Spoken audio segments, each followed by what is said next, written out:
สุดเลยเนี่ยต้องเนี่ยบาดหาเลยนิดได้ยังตรงแต่ทัดเนยกระบายตบหลุดหนึ่งจกมุ้ยบาดอะไรกี่หายทางหนึ่งจกตักประคบบาดได้มีรูทีนคล้ายไม่ให้ช่างมวยบายปีหนึ่งจกตักสำล้อประหารบาดไทยหนึ่งจกนี่ต้องได้มากระปุกแต่ละใบเหม็นเต้นในขนมปูมาตะเปียงเซสังกัดซิมเรียบ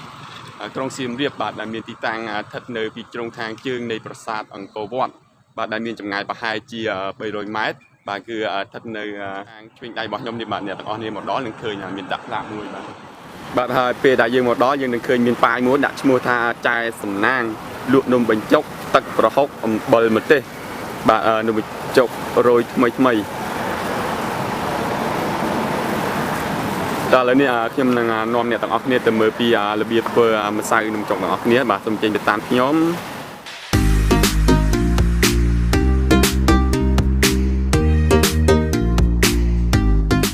บาดนี้คือเชียงก็มาเก็บตามตุกระยะเปย์มือยกมาให้เกยโยเจงเหมือนเลี้ยง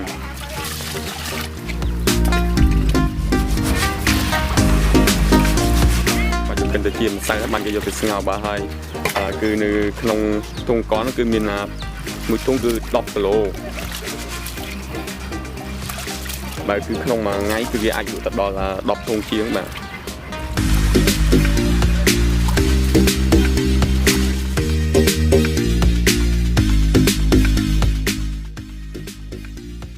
cái dòng sợi từ cái dòng co từ cận rúi cái dòng từ đã dòng từ ngao và ngao ở trên bàn là dẹp về mùi màu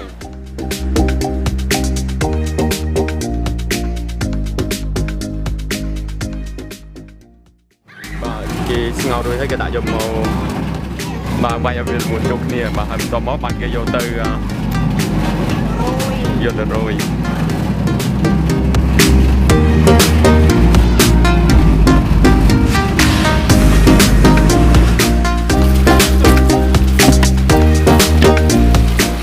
anh đi cái hao cái bay này bay sang đường trộn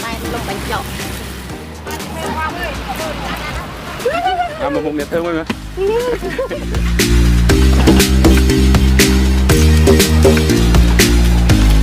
mà cái bay này mình trộn rồi hai cái đại trộn không chờ ở dưới chờ đường con lông bánh chậuบาไทยมาใส่ในเกบานไปหรือใช้เกยโยเตอร์ดาโจเตอร์ขนมกระเดอจอนนมเป็นจงบาไทยเป็นตัวโบเทียเกยโยเตอร์โรยจมูกหนึ่งตะกระไดดำปู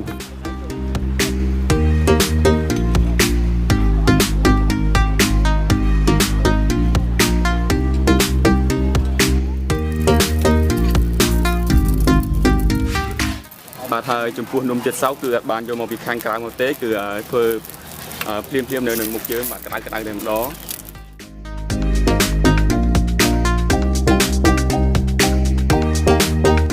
เกี่ยดักตุกระยะเปย์ทายเกี่ยมันตีปีที่นึงใส่หนึ่งจงหนึ่งจานให้เกี่ยสองจังตัวม้าคือยังมาเลี้ยงตักตุกเอาอยู่ตัวเจี๊ย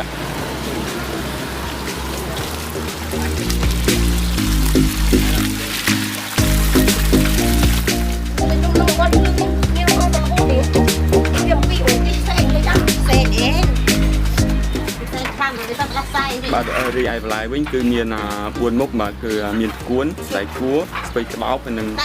ลายขัดหน้าบาโยมกรอยอัน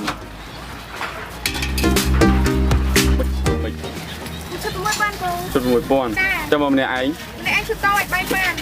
บป้อนจุดทมมีลำไรตัวมวยป้อนอาจยังเนี่ยบานเด็ดดอปีเนี่ยตือใบเนี่ย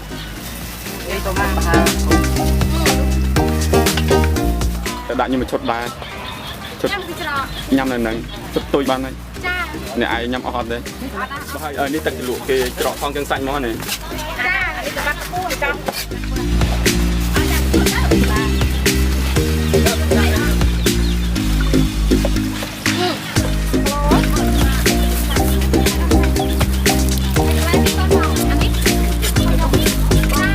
คือข่าวเลยนั่นคือมีเงียบกระโจยำจรันเด็ด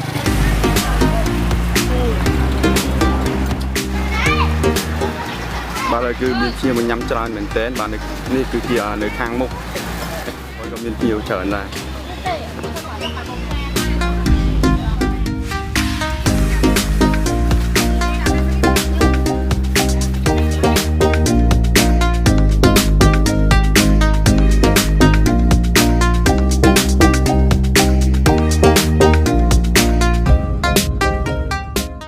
នេះត្រីតែយើងអាចយកទៅញ៉ាំជាមួយនំចុកបានមួយត្រូវហ្មងតែអាំងមួយទឹកប្រហុកហ្នឹងត្រូវហើយឆ្ងាញ់ខប់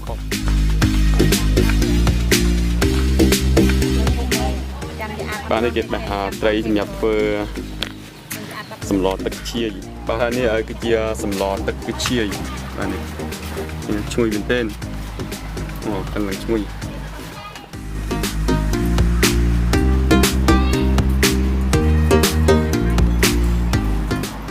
បាទនេះគឺជាបន្លែនំចុក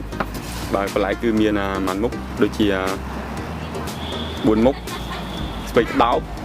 ស្អីគេនេះសណ្តែកគួរនោះមានកាស្នោ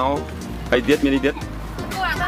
នឹងគួរមុខទៀតបាទបន្លែគឺត្រូវយកមកស្រោចឆ្អិនបាទហើយនៅក្នុងនេះមិនត្រឹមតែមាននំចុកទឹកប្រហុកទេបាទក៏មានលក់របស់ញ៉ាំជាច្រើនបាទដូចជានំគ្រក់បាទនេះនៅក្នុងនេះក៏មានលក់នំគ្រក់ដែរមានលក់ទឹកពៅផងដែរនេះមើលអ្នកសក់ទឹកពៅស្អាតទូចនេះហើយ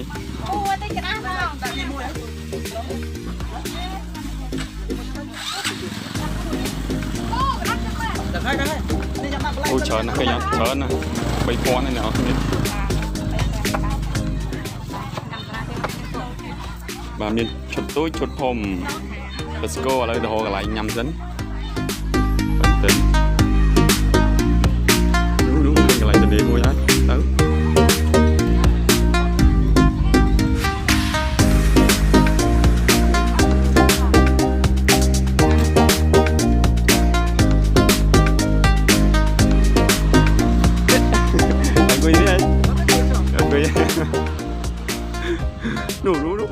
នោះកន្លែងនេះអូខេមានកន្លែងហើយគឺថាមនុស្សច្រើនពេកបើអត់មានកន្លែងអង្គុយហ្នឹងមិនຕົកច្រើនណានេះຕົករៀបចំច្រើនមែនតើនៅខាងមុខនៅខាងក្រោយក៏មានដែរតែគាត់ណាមនុស្សមកញ៉ាំច្រើនពេក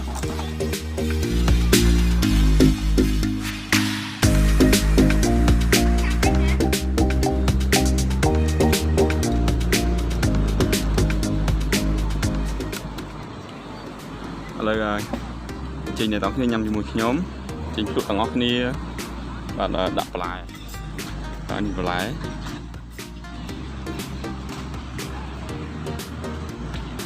បាទនេះទឹកជ្រលក់បាទទឹកជ្រលក់នេះគឺជាទឹកប្រហុក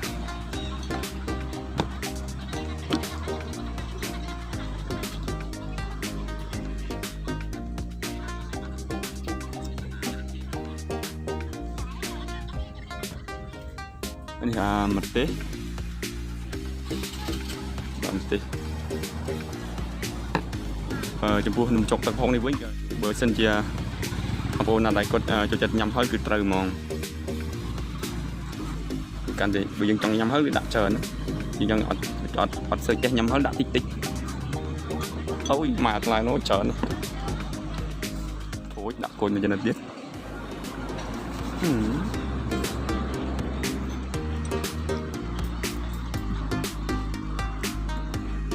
តោះបានញ៉ាំឃើញក៏សក់ទឹកមាត់ណាទឹកហុកខ្ញុំឃើញឈ្ងុយទឹកហុក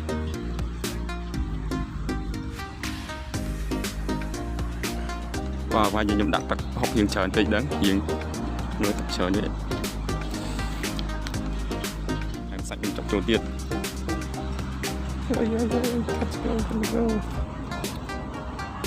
អូខេច្រើនមែនតើគេថាមកជុតទូច3000បាទញ៉ាំម្នាក់ឯងអស់ទេច្រើនណា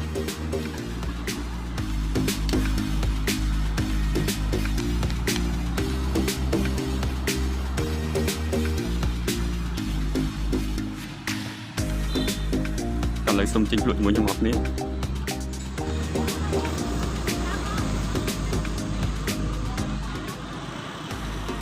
ឆ្ងាញ់បាទគឺរសជាតិជាក់ច្បាស់ហ្មងគឺទឹកប្រហុកបាទទឹកប្រហុកគឺឆ្ងាញ់និយាយនំចុកទឹកប្រហុកនេះគឺមានរសជាតិប្លែកថ្មីហើយឆ្ងាញ់មួយបែបពីនំចុកទឹកសម្លយើងអញ្ចឹងហើយបានគេដាក់ឈ្មោះថានំចុកទឹកប្រហុកបាទឃើញថាឆ្ងាញ់មែនតើបាទឆ្ងាញ់ឡើងអស់ពីចានហ្មងនេះឃើញនៅសល់តែបន្លែតិចទេបាទឆ្ងាញ់ឡើងលឹតមាត់លឹតកបាទអត់ហ៊ានលឹតចានទេព្រោះវាហឹលពេកទេច្រើនដាក់ទៅយើងច្រើនហឹលពេកបាទហើយចំពោះបងប្អូនដែលគាត់រស់នៅតាមបណ្ដាក្រុងខេត្តផ្សេងៗបាទគាត់មានដំណើរកម្សាន្តមកលេងនៅប្រាសាទអង្គរវត្តបាទសូមកុំភ្លេចឈៀងចូលភ្លក់នៅនំចុកបាទទឹកហុកបាទដែលមានចម្ងាយប្រហែលជា300ម៉ែត្រនៅទិសខាងជើងនៃប្រាសាទអង្គរវត្តបាទ នៅខាង